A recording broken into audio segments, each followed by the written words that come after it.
타인에게 흔들리지 않고 자신을 돌보는 법. 공동의존자, 더 이상은 없다. 제17장. 공동의존자의 특징. 약한 경계. 공동의존자는 다음과 같이 자신의 경계가 약하며 삶의 원칙이나 기준이 없는 경우가 많다. 다른 사람이 하는 특정 행동에 대해 참을 수 없다고 말한다.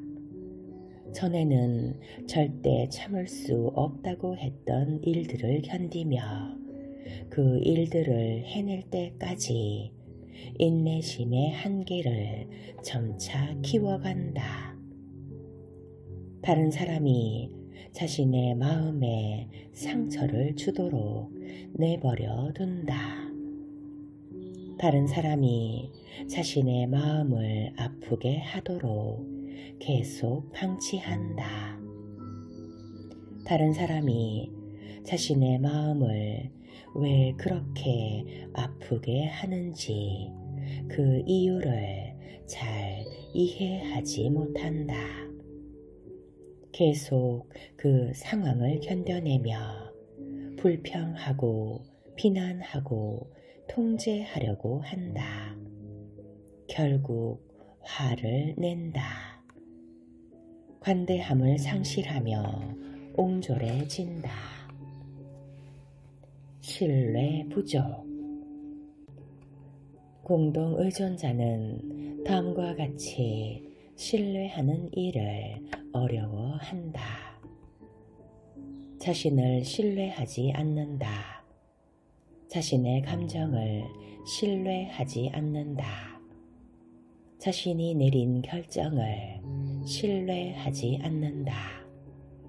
다른 사람을 신뢰하지 않는다. 신뢰하지 못할 사람을 신뢰하려고 애쓴다. 신이 자신을 버렸다고 생각한다. 신에 대한 믿음과 신뢰를 상실한다. 분노. 공동의존자는 다음과 같이 분노에 익숙해 있다. 두려움이 많고 쉽게 상처받고 몹시 화를 낸다. 두려움이 많고 쉽게 상처받고 몹시 화를 내는 사람과 함께 산다. 자신의 분노를 두려워한다. 다른 사람의 분노를 두려워한다. 분노를 드러내면 다른 사람이 떠날 거라고 생각한다. 다른 사람이 자신을 화나게 만든다고 생각한다. 다른 사람을 화나게 만들까봐 두려워한다. 다른 사람의 분노에 좌지우지되는 느낌을 갖는다. 자신의 성난 감정을 억누른다. 보복하고 적대적으로 행동하고 폭력적 기질을 분출하기 위해 많이 울고 우울해하고 폭식하고 아프고 비열하고 불쾌한 일들을 저지른다. 자신을 화나게 만든 사람들을 처벌하려고 애쓴다. 화를 느끼는 감정에 대해 창피하게 생각한다. 화를 느끼는 감정 때문에 스스로를 자책하고 창피하게 생각한다. 분노의 감정을 느낀 자신에게 죄책감과 수치심을 전가시킨다. 분노, 원한, 비통함의 감정이 점점 더 강해지고 있음을 느낀다. 감정이 상처받는 것보다 분노를 느끼는 것에 더 편안함을 느낀다. 자신이 언제쯤이나 화를 내지 않을지를 궁금해 한다. 성적 문제. 공동의존자는 다음과 같은 성적 문제를 경험하기도 한다. 잠자리에서조차도 돌보는 사람의 역할을 수행한다. 자신이 원하지 않아도 성관계를 갖는다. 상대가 자신을 조금이라도 수용해주고 필요한 것들을 충족시켜주고 사랑해주면 성관계를 갖는다. 화가 나거나 상처 입었을 때 성관계를 가지려고 한다. 상대에게 너무 화가 나 있기 때문에 성관계를 거부하며 즐기지 못한다. 통제력을 상실하는 것에 두려워한다. 성관계와 관련된 자신의 요구를 상대에게 말하기 어려워한다. 자신의 감정을 거두어 들이고 상대방에 대해 냉정해지려고 한다. 상대에 대해 성적으로 강한 혐오감을 느낀다. 상대에게 혐오감을 느낀다고 말하지 않는다. 이유가 무엇이든 억지로 성관계를 갖는 경향이 있다. 성관계를 하나의 기술적 행위에 불과한 것으로 취급한다. 성관계를 왜 즐기지 못하는지에 대해 의아해한다. 성적인 것에 대해 흥미를 상실한다. 성관계를 절제해야 할 이유들을 만들어낸다. 자신의 성적 상대가 죽거나 사라져 버리거나 자신의 감정을 그 상대가 감지해 주기를 바란다. 다른 사람에게 강력한 성적 환상을 가진다. 바람 피우는 일을 생각하거나 실제로 바람을 피운다. 이 외에도 공동의존자는 다음과 같은 경향이 있다. 지나치게 책임을 지려고 한다. 지나치게 무책임하다. 희생을 요구하지 않는 일임에도 자신과 다른 사람의 행복을 희생하면서 순교자가 된다. 사람들에게 친밀한 감정을 느끼는 것이 어렵다. 재미있게 즐기고 자발적으로 살아가는 일이 어렵다. 공동의존에 대해 대체적으로 울고 상처 입고 무기력한 모습에 수동적인 반응을 보인다. 공동의존에 대해 대체적으로 폭력과 분노 그리고 지배라는 공격적인 반응을 한다. 수동적이고 공격적인 반응들이 공존한다. 선택과 감정 사이에서 이리저리 흔들린다. 울고 싶을 때 웃는다. 상처받을 때조차도 자신의 강박적인 모습을 흔들림 없이 유지하며 사람들에게도 충실한 모습을 보이면서 자기 자리를 지킨다. 가족과 자기 자신, 인간관계와 관련된 여러 문제에 대해 창피하게 생각한다. 문제의 본질에 대해 혼란스러워한다. 문제를 은폐하고 보호하려고 하고 거짓말을 한다. 문제가 그렇게 심각하지 않고 자신은 중요한 사람이 아니라고 스스로에게 말하면서 도움을 구하려 하지 않는다. 문제가 왜 사라지지 않는지를 의아해 한다. 진전된 상태.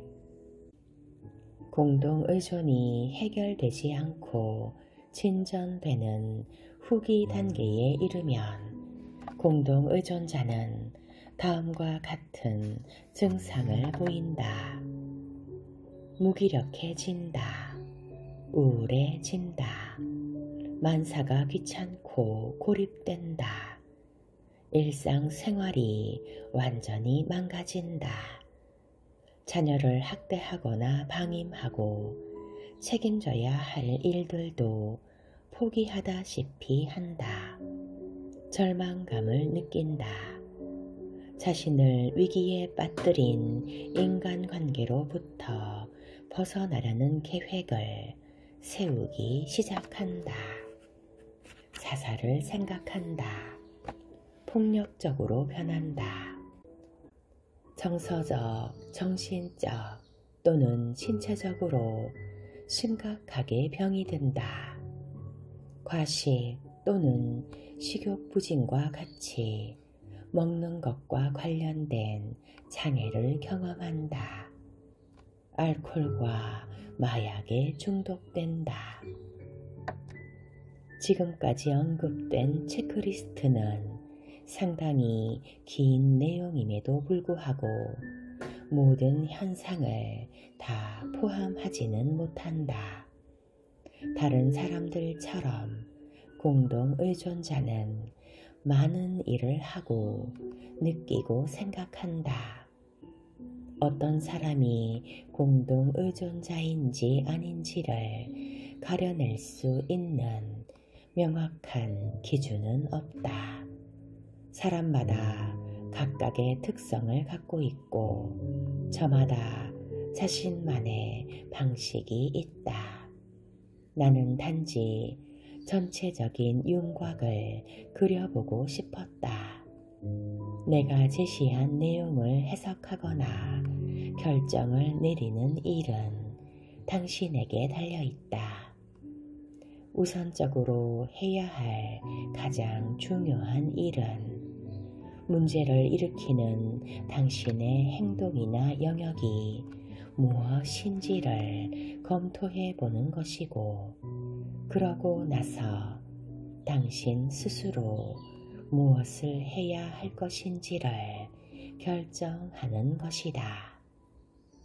나는 3장 끝부분에 제시한 과제에서 당신에게 공동의존을 나름대로 정의해 보라고 제안했다.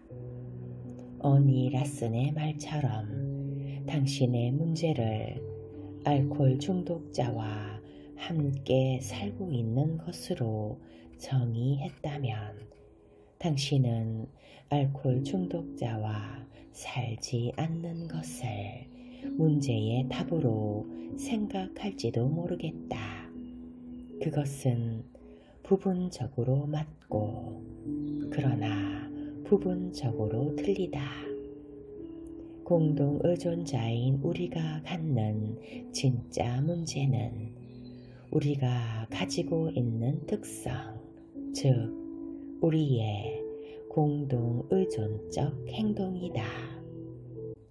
누가 공동의존자인가?